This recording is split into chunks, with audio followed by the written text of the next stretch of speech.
Olá, nós somos alunos do curso de farmácia da Unifesp Campus Diadema. E nesse vídeo, vamos abordar um caso clínico que relaciona aspectos de farmacologia, fisiopatologia e química farmacêutica das doenças inflamatórias crônicas, com o propósito de fornecer uma visão integrada acerca da terapia farmacológica.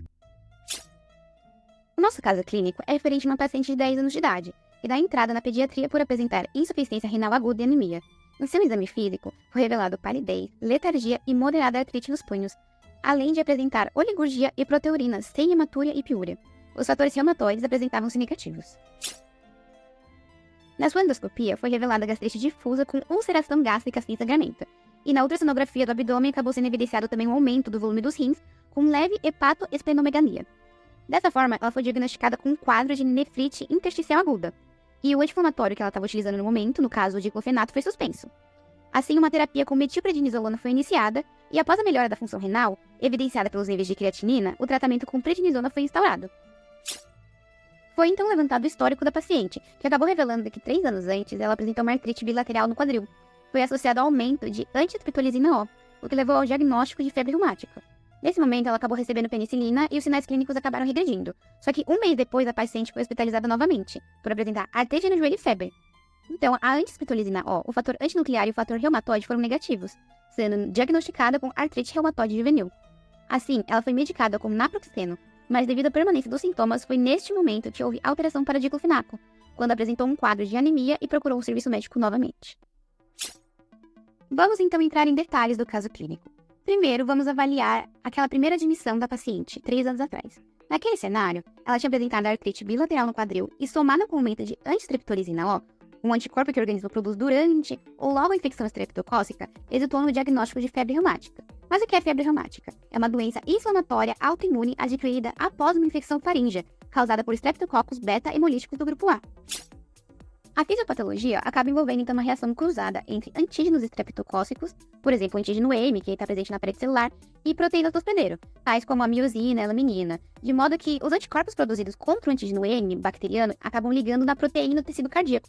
Aí elas acabam causando uma lesão inflamatória por meio da ativação do complemento. O processo inflamatório ele é associado à produção de citocinas e ele resulta em febre e acometimento das articulações. Segundo as diretrizes brasileiras para o diagnóstico, tratamento e prevenção da febre reumática, o diagnóstico é clínico, não existe um exame ou um sinal específico. Porém, nós utilizamos o padrão ouro, que são os critérios de Jones, e eles são divididos entre maiores e menores, sendo os maiores cardite, artrite e nódulos subcutâneos e os menores artralgia e febre. Apesar desse diagnóstico ser clínico, os exames laboratoriais eles servem para sustentar esse argumento, porque a probabilidade de febre reumática é alta quando há evidência de infecção estreptocócica anterior, que é determinada pela elevação da antistreptolizina O. Também a quantificação de asno apenas confirma uma infecção por estreptococcus, ou seja, na ausência das manifestações típicas de febre reumática, o asno não tem um valor para o diagnóstico dessa doença. É nesse momento que a gente entende o uso da penicilina nesse caso, porque ela entra como uma profilaxia, e a profilaxia da febre reumática é baseada no reconhecimento e tratamento das infecções estreptocócicas. E o objetivo é prevenir o primeiro surto, reduzindo o contato com o estreptococo e o tratamento das faringoamidalites. Mas qual é o mecanismo da penicilina? A penicilina é um antibiótico que impede a formação das ligações cruzadas na parede celular bacteriana, por inibir a transpeptidase, e isso causa a morte do micro-organismo. Quimicamente, a penicilina ela tem ação na transpeptidase, pois na sua estrutura possui um sistema cíclico beta-lactâmico e um grupo ácido carboxílico. Isso promove uma interação efetiva com essa enzima bacteriana, fazendo com que ela seja inibida. Voltando agora um pouco no caso clínico, um mês antes da admissão da paciente na pediatria, ela foi hospitalizada por conta de artrite no joelho e febre. Após a negatividade dos exames de anti-streptolizina O, fator antinuclear e fator reumatoide, ela foi diagnosticada com artrite reumatoide juvenil. De acordo com a Liga Internacional de Associações de Reumatologia, a artrite idiopática juvenil consiste em um grupo de doenças inflamatórias autoimunes heterogêneas, caracterizadas pela presença de artrite por mais de 6 semanas em pacientes menores de 16 anos. Dentre os exames laboratoriais para o diagnóstico, temos basicamente o hemograma e testes que avaliam a inflamação. O exame negativo para antistreptolizina O descarta a suspeita de febre reumática. Já a determinação do fator reumatoide auxilia na identificação dos subtipos de artrite inflamatória juvenil e a identificação do fator antinuclear é usada para avaliação do risco de uveíte. Em relação aos subtipos, destaca-se a artrite reumatoide juvenil sistêmica, que é marcada pela presença de artrite nas grandes articulações, febre e fator reumatoide geralmente ausente. Quanto ao tratamento, tendo em vista que a paciente foi diagnosticada com artrite reumatoide juvenil, ela passou a ser medicada com naproxeno 250mg 2 vezes por dia e, com a permanência dos sinais e sintomas, foi aumentado para 3 vezes ao dia. O naproxeno é um anti-inflamatório não esteroidal, que é inibidor competitivo, reversível e não seletivo da ciclooxigenase. Dessa forma, o naproxeno bloqueia o canal hidrofóbico da ciclooxigenase, impedindo a síntese de prostanoides derivados do ácido araquidônico, exercendo assim uma ação anti-inflamatória, analgésica e antipirética. Em sua estrutura química, o naproxeno apresenta um grupo ácido carboxílico e núcleo aromático, que conferem uma semelhança com o ácido araquidônico, dando a capacidade de atuar sobre a ciclooxigenase. Tendo em vista a artralgia migratória na paciente permanecendo, foi necessário alterar o tratamento para diclofenaco 25mg 3 vezes ao dia.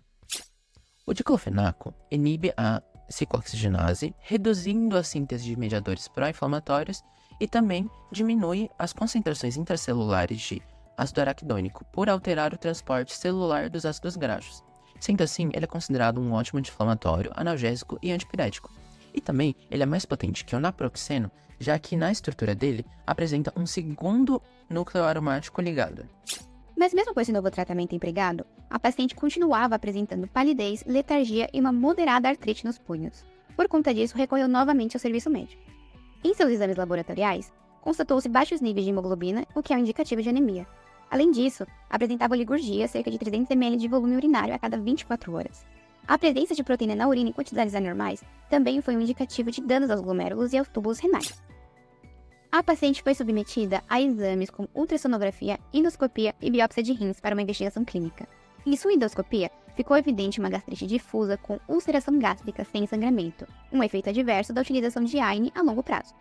Ainda para corroborar com a investigação e a constatação desses efeitos causados, na ultrassonografia do abdômen revelou um aumento do volume dos rins, que também está relacionado com o mecanismo de ação dos fármacos, pois as prostaglandinas 2 são importantes na fisiologia da perfusão renal, e sendo a produção delas inibida por esses medicamentos, pode acarretar uma maior retenção de sódio e água, o que leva à formação de edema e aumento do volume dos rins.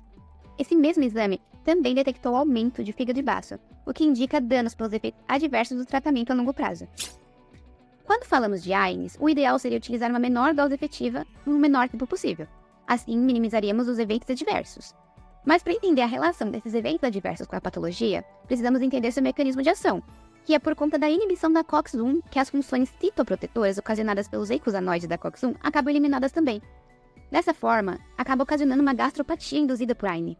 Sem falar no fator relevante que pode desempenhar um papel na formação de úlceras gástricas, que é a irritação local causada pelo contato desses medicamentos administrados por via oral, os quais em sua maioria são ácidos orgânicos com a mucosa gástrica. Outro fator a ser levado em consideração é que na biópsia se obteve um diagnóstico de nefrite intersticial aguda, que é uma nefropatia que é causada pelos AINES. E essa doença ela pode resultar em insuficiência renal, levando à perda da maior parte da função renal. Porém, normalmente ela é restaurada após a interrupção medicamentosa. Por conta disso, foi necessário empregar a metilprednisolona e suspender o uso do AINE, porque a metilprednisolona é um corticosteroide, então ela age bloqueando toda a cascata do ácido araquidônico, inibindo a enzima fosfolipase A2.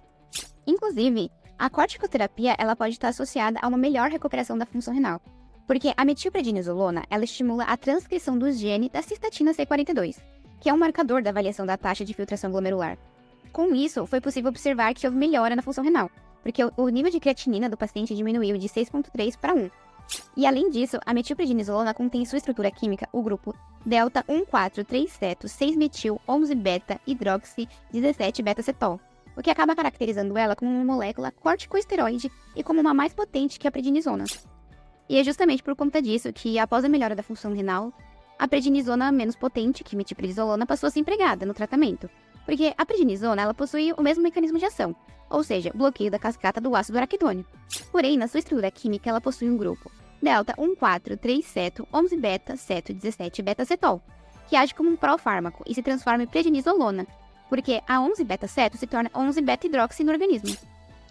Com isso, encerramos nosso caso clínico e esperando que vocês tenham entendido quais são as relações dos fármacos com as patologias apresentadas, quais são os mecanismos por que cada fármaco entrou em determinado momento do caso clínico porque foram substituídos. Porém, se ocorrer alguma dúvida, estaremos respondendo os comentários de vocês aqui embaixo. Então é isso e obrigada pela atenção.